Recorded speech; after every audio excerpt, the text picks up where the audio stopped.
তো গাইস, আমরা চলে গেছিলাম ঘুরতে ব্যান্ডেল। আর ব্যান্ডেলে এটা খুব ফেমাস জায়গা, সেটা হচ্ছে লাহিড়ী বাবার আশ্রম।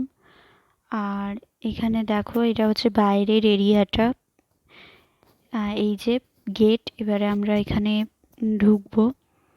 তো দেখো, আস্তে আস্তে আমরা ভেতরে চলে যাচ্ছি। আর সামনেই টিকিট কাউন্টারে টিকিট কাটার পর আমরা এই দিকটাতে চলে এসেছিলাম। আর আমরা একটু আগেই এসেছিলাম, কারণ এখানে টাইম ছাড়া তো গেট খুলবে না। তো যাই হোক, টাইম হয়ে গেছিলো। তো দেখো, আমরা ভেতরে চলেও এসেছি এবং ভেতরটা কি দারুণ লাগছে।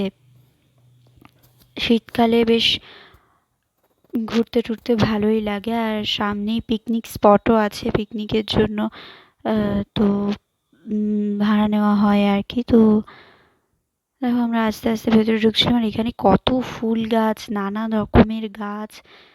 তো ভীষণই ভালো একটা জায়গা। দেখো, এখানে টবেও কত রকমের ফুল গাছ লাগানো আছে এবং সাইডেও কত হাঁস। আর এদিকে দেখো, কত গোলাপ গাছ, আরো অনেক ধরনের ফুল গাছ লাগানো ছিল।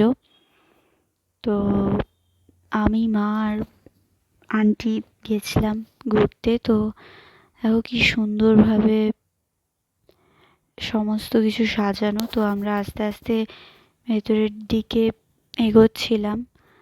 একটু এগিয়েই দেখো, এখানটা করে আমরা একটু দাঁড়িয়েছিলাম। তো তারপর আবার গিয়েছিলাম। তো ভেতরটা এত সুন্দর, এবং এখানে আসলেই মনটা একদম ভালো হয়ে যায়। ছোটবেলায় আমাদের স্কুল থেকেও এখানে এক্সকারশনে এসেছিল, কিন্তু আমি তখন আসিনি।